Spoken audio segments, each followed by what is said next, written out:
love you too, Bella. Adi ma'am Bella gi timing shi yorok to rebo ka parents meeting gi. Asilat. Kaya na sa kape do. और steel bottle use करने के लिए बोला है Angang ta ta jibu. Sabi phara kan sida tin na cha om sa dai tamya. Ti theng bada kem tau dam. Konjan ga niyo. Ai jungle na ta niyo. Ma thu te te ka ta na sat le hai ba. Lek se gut thwe ham ni ko. Pai. Ma chat thi ye sia. Mu ta na ho re. Tam lai da kanu ko. Ki jai ko.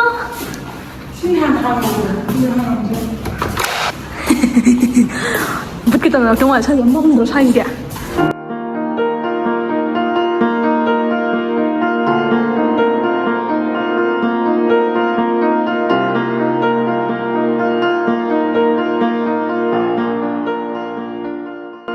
Masih di mana mana tinggi ya? Mana tinggi kan? Mana tinggi? Ada sebab kalau sendiri lagi apa? Juga masih parents meeting sudah ibu lagi. Ini namanya gue yang terkini. Masih parents meeting hai exam nanti. Oh ya. Nah, cat lo as. Hai Miam, ini Miam, ai cat lu gigi hai mas. I love you. I love you, Mama. I love you too, Bella. Bye.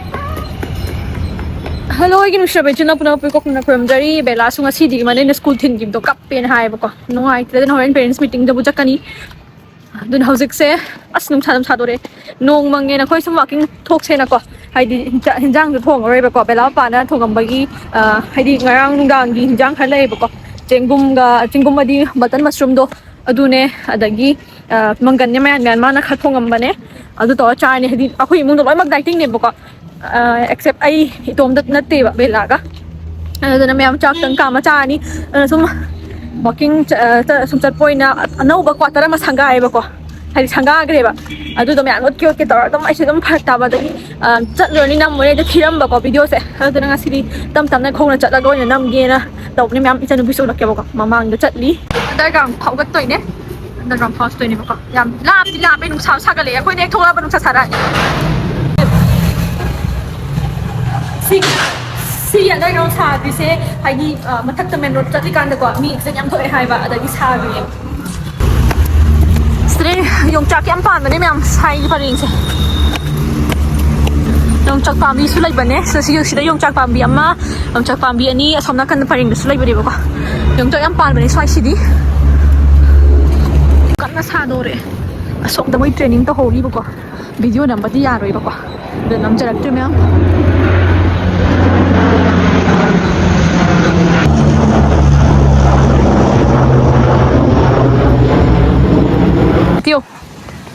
yam chat pem thu bani ba ko ai sa video nam lai ni na ma na da mamang cha khala chat la ga lai jo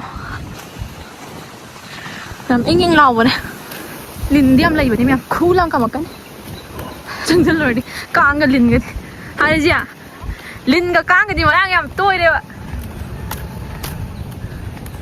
sanga man se phaja dra myam quarter manung da lai ba se picture lai thong gi ki jai hui ji ai di ki jai ba ko sam ne lai hoi je gunda nga ta ne ba ko sai hui je yam ai ne se lai re yam phaja mani myam sai ma pham se sai ga lai yam sai se video number dia da sai se video number dia da ni myam tu bu tumina nam me sai jungle nga ta ne u yam ho ne kai u se kai na ma ni gi man dum ta la ise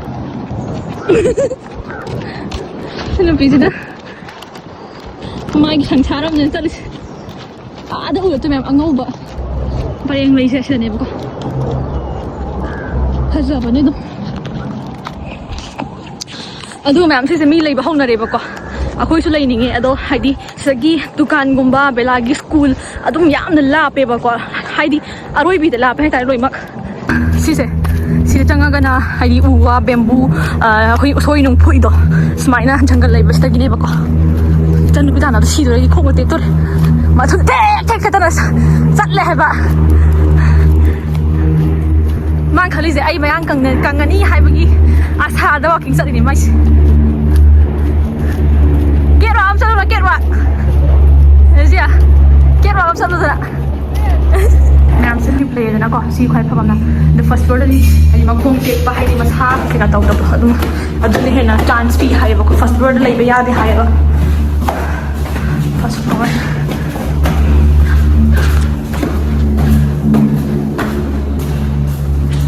garbage ꯐꯠꯇꯕ ꯊꯝꯅꯕ ꯂꯩ ꯂꯤꯞ and trans ꯁꯨꯃꯥꯏꯅ ला ला ला ला ला ला ला ला sino kayo no? O may gira lip ko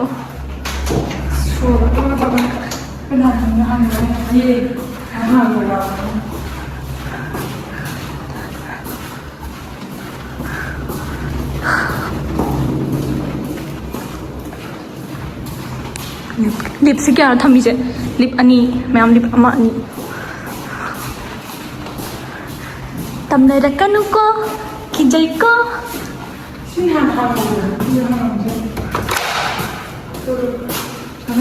lôi lôi lên em bất kỳ tầm nào trong ngoài sao giống bông đồ xay kìa mày thàn tập ở đây nung sa phong đẹp ạ tới trong chiều ăn vợ phạt rồi không đi chiều mà tiếng thật lý do em xíu hồng nữa là bà hồng nữa rồi xíu mình thì cầm tới lấy gì mới xí okay for third floor simi lấy vào hồi tụi em third floor đó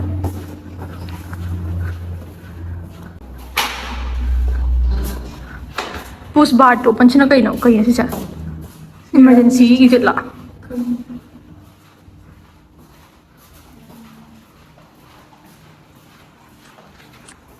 lấy biết ngoài như em nó quả đi cũng không đấy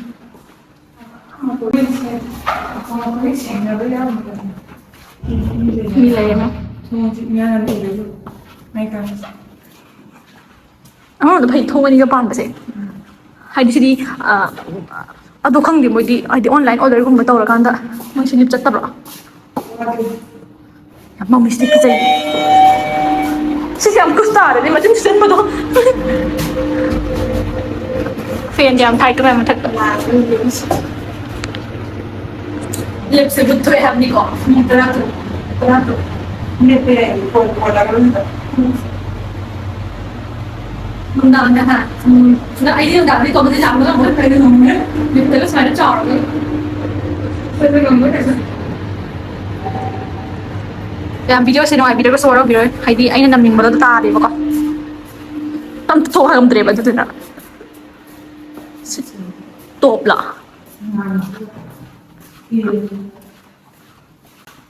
ô sân gì đó này đâu cô không ngồi cô lính viên sao mày tự mà cô lính viên giọng này xí cây nó mà cây nó không cái nó từng có con đi thôi cái cây nó cái kỳ gì cây nó nên là tấn tiêu kìa đã hay là đi thôi ayo ai không phải cái gì nó không phải là kỳ chứ ai là kỳ cái gì phải view là phải được tiền cái nó Instagram nó tiền thì bắt đầu hay rồi nó có tiền rồi thì ta đi Instagram mà tiền đã anh nếu anh có tiền không anh nói không ý là đâu chị ta mà chị ta hàng gì đó chị rất nhiều mà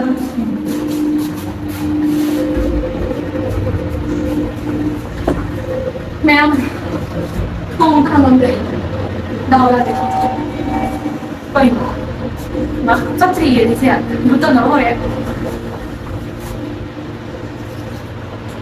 itu kok yang đang là một video đó nó không chấp được tiền một độ yang itu lebih hancur tuh video mà để coi học ra mà để có sao mungkin yang sih yang direct live pun ini jadi ini na video untuk hampir masih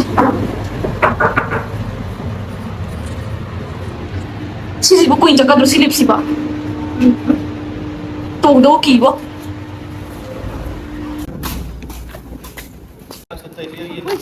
क्या ना नहीं है अम्मा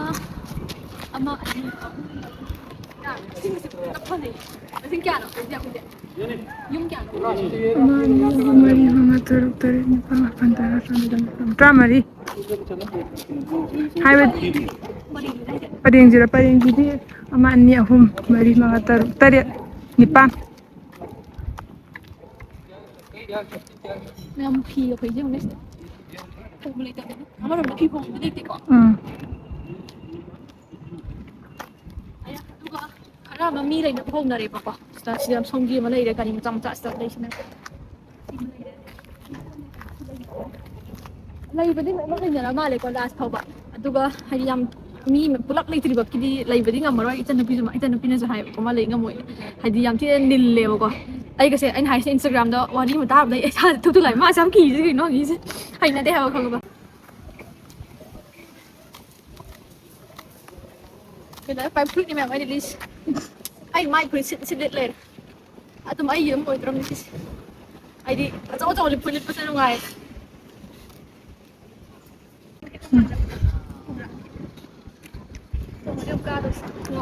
Cô cũng ngon nhở, anh chưa ngon mà đấy.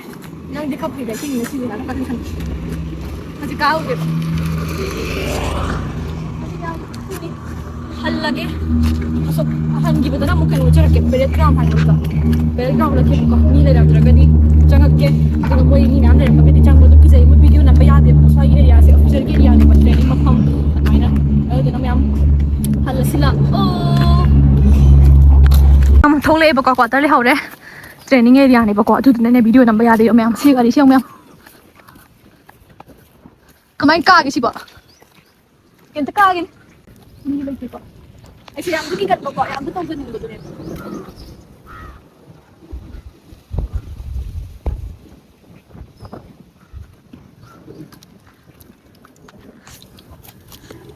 calling ngata mi lại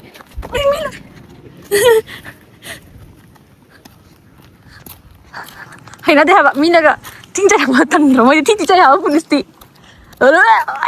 tao ai bị đâu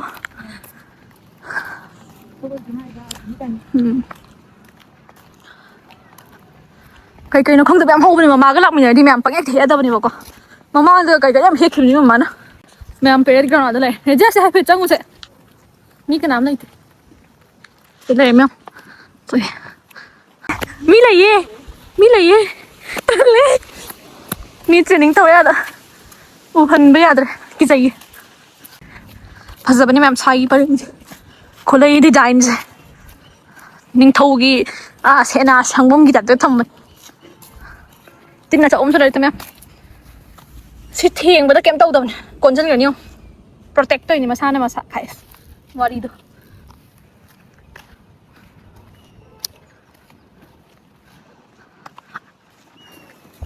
Kuno yang baik thore he. Now ngasi bela ki parents meeting shulai. Stay halaga chak kam morning chak loi thod thamani. Itom da ne cha de hai ka bela ga. Rezia ko bo koina. Mayam gi na tombi. Manabi myam gi na Rezia Rebecca. Mai na. Sina.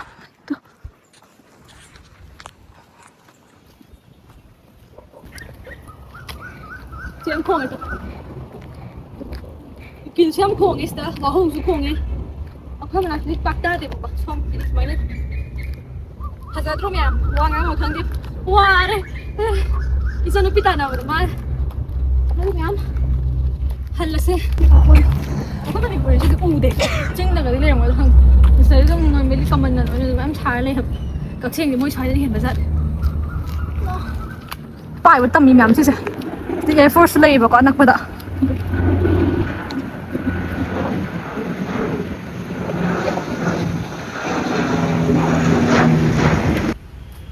Ma'am, Yaorure zik.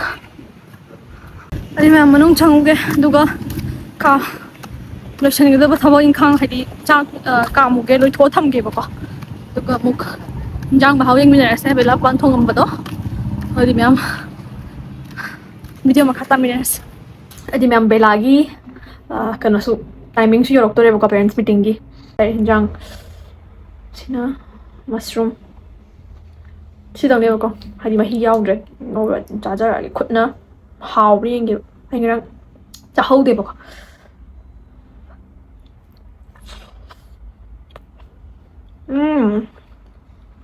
아?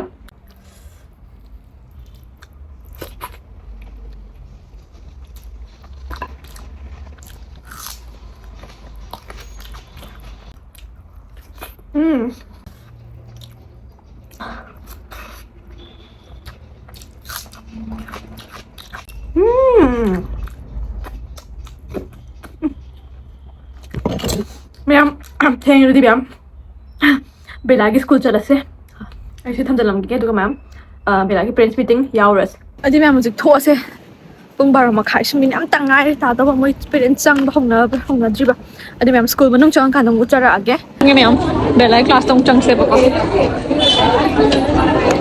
ꯃꯣꯏ ꯕꯦꯂꯥꯒꯤꯅ ꯑꯁꯣꯝ ꯅꯥꯀꯟꯗ ꯃꯣꯏ school ꯀꯦꯝꯄꯁꯅꯦ ꯁꯤꯅ ꯑꯁꯣꯝ ꯅꯔꯁꯔꯤꯅ ꯑꯁꯣꯝꯗ ꯑꯣꯏꯔꯝꯕꯅꯦꯕꯀꯣ ꯑꯗꯣ ꯍꯧꯖꯤꯛꯇꯤ ꯁꯣꯝꯗ ꯑꯣꯏꯗꯣꯏꯕ ꯑꯗꯨꯗꯤ ꯃꯌꯥꯝ ꯀ꯭ꯂꯥꯁ ꯃꯅꯨꯡꯗ ꯆꯪꯉꯀꯥꯟꯗ ꯑꯃꯨꯛ ꯎꯠꯆꯔꯛꯑꯒꯦ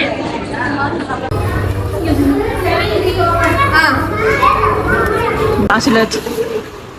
Kaya na nga sa kape do. Belagi ma'am sila eh. Mula ka dito, box ಬೇಗ ಓಪನ್ ಆಗ್ತಾ ಇಲ್ಲ ಸ್ವಲ್ಪ ಬೇರೆ ಇದು ಮಾಡಿ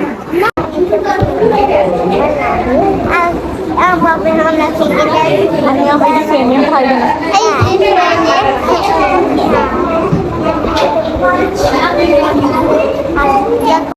कर्चिप नहीं ला रहे हैं कर्चिप नहीं ला रहे लंच बॉक्स में वो डालना है और स्टील बॉटल यूज करने के लिए बोला है सभी बच्चे स्टील बॉक्स लाना है वाटर वाटर और lunch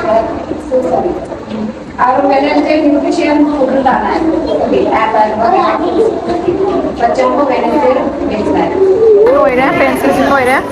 Balance na ire ay sign to maged ka mga tan sa nalagay dula. Ko, nang tinupuro. Lunch box puro chalo go. Kasi jam sana janing bane ba ko. Sana ro kay sana doy na sana ro. Sana ro.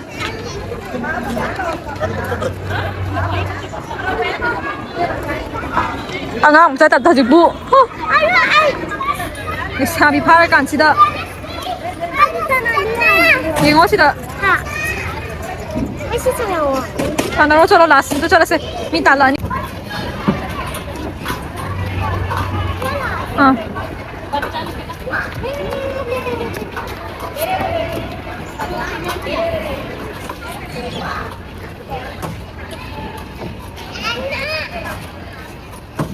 Tama na to.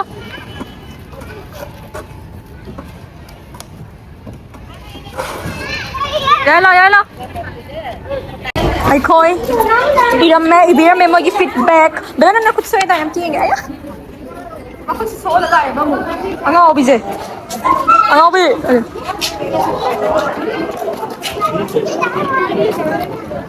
Gari lại. Weather đi mà em tông lên đi. Không sao. Nó có tem nar ba. Like share subscribeให้กันมาสิดิ.